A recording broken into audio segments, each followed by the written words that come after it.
May 4th, 2025. In an interview aired today on NBC News' Meet the Press, reporter Kristen Welker asked President Donald J. Trump if he agreed that every person in the United States is entitled to due process. "I don't know. I'm not a lawyer. I don't know," Trump answered. The U.S. Constitution guarantees that no person shall be deprived of life, liberty, or property without due process of law. Judges across the political spectrum agree that the amendment does not limit due process to citizens.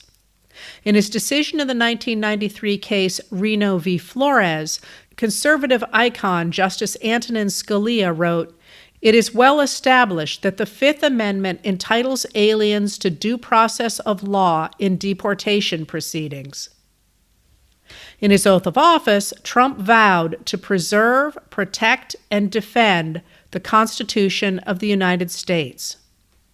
When Welker pointed out that the Constitution guarantees due process, Trump suggested he could ignore it because honoring due process was too slow. "I don't know," he said.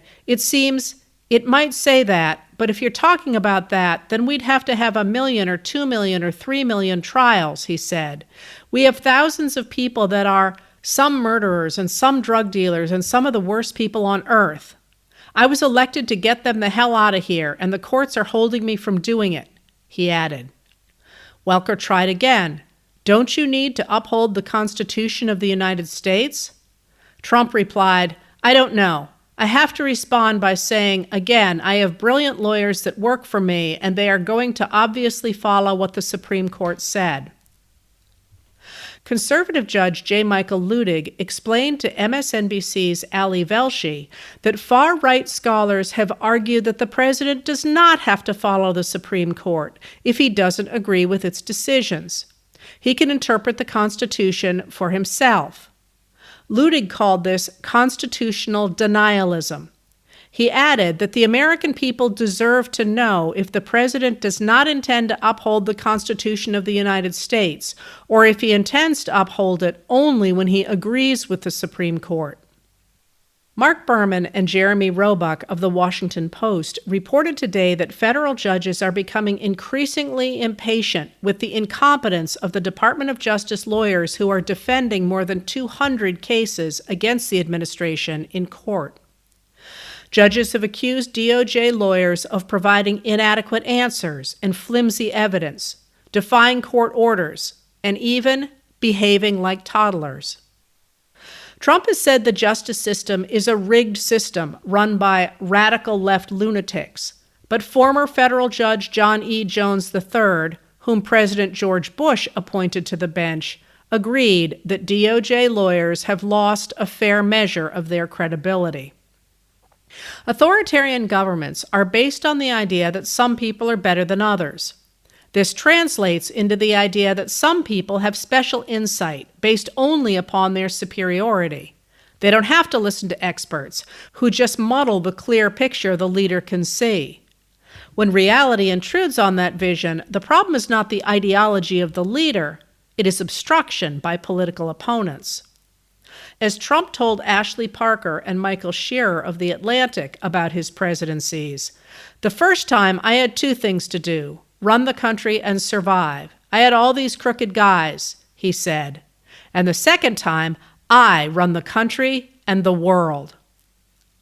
Trump himself illustrated this ideology again in the interview with Kristen Welker when he explained his trade war.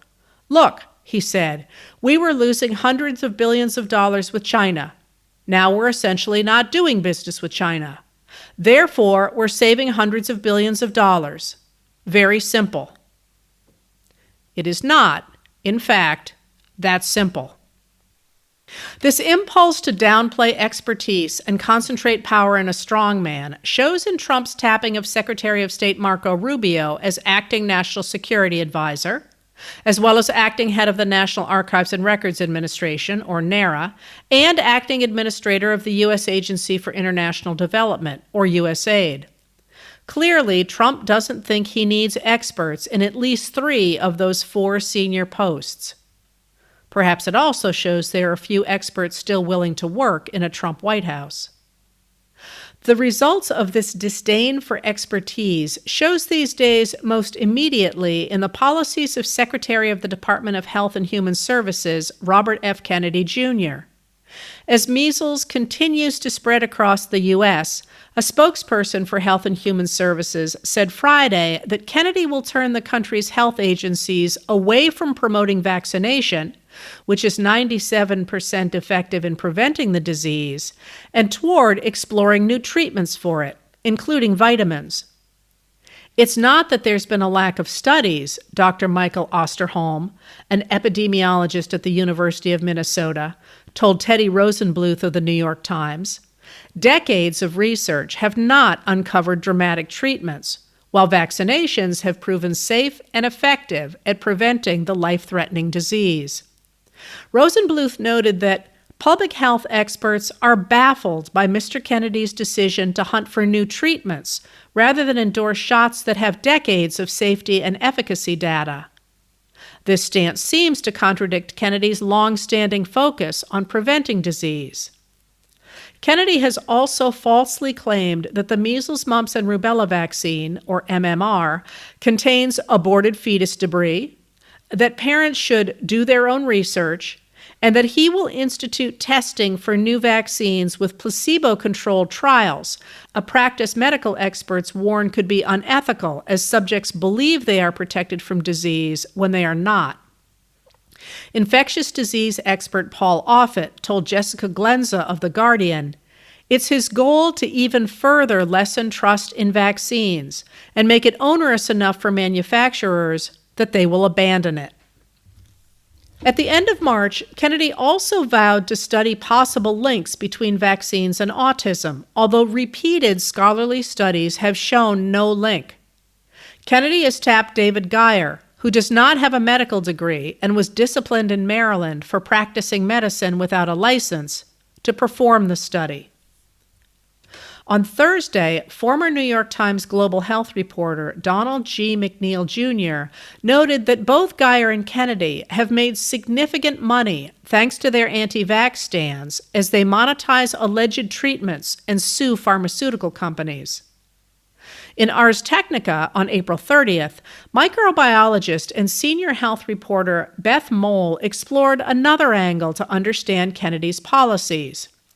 She noted that Kennedy, who is neither a doctor nor a public health expert, does not believe in the foundational principle of modern medicine, germ theory. In a 2021 book, Kennedy argued the idea that microscopic viruses, bacteria, parasites, and fungi cause disease serves the pharmaceutical industry and the healthcare industry that grew around it, by emphasizing targeting particular germs with specific drugs, rather than fortifying the immune system through healthy living, clean water, and good nutrition. He accused those supporting this system, including Anthony Fauci, the former director of the National Institute of Allergy and Infectious Diseases, who was a proponent of the COVID vaccine, of misleading the American public. While Kennedy appears to believe germs exist, he also claims to believe in the older theory of disease called miasma theory. Although, as Mole points out, he misunderstands that theory, the idea that diseases are caused by poisonous vapors, and really appears to believe in another old idea, terrain theory. Terrain theory maintains that diseases are signs that the internal terrain of the body is out of whack. This would explain Kennedy's assertion, refuted by doctors, that the children who died of measles were malnourished. As medical blogger Kristen Panthagani, MD, PhD, explains, Kennedy's way of thinking is the belief that infections don't pose a risk to healthy people who have optimized their immune system. While underlying medical conditions certainly affect people's health, Mole notes that the evidence against terrain theory is obvious and all around us. But if you think germs are less important than overall health, things like the pasteurization of milk to kill E. coli, salmonella, and listeria bacteria, which Kennedy opposes, are unnecessary.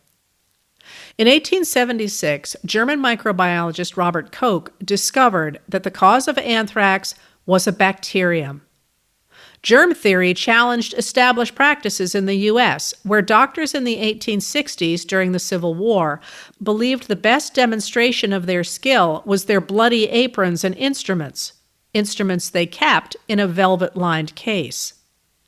In 1881, the doctor overseeing President James Garfield's recovery from a gunshot wound repeatedly probed the president's wound with dirty instruments and his fingers, prompting assassin Charles Guiteau to plead not guilty of the murder by claiming, "The doctors killed Garfield. I just shot him."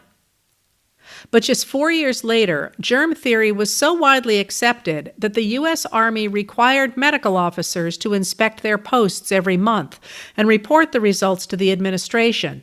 And by 1886, disease rates were dropping. By 1889, the U.S. Army had written manuals for sanitary field hospitals, and the need to combat germs was so commonplace, medical officers rarely mentioned it. And now, in 2025, the top health official in the United States, a man without degrees in either medicine or public health, appears to be rejecting germ theory and reshaping the nation's medical system around his own dedication to a theory that was outdated well over a century ago.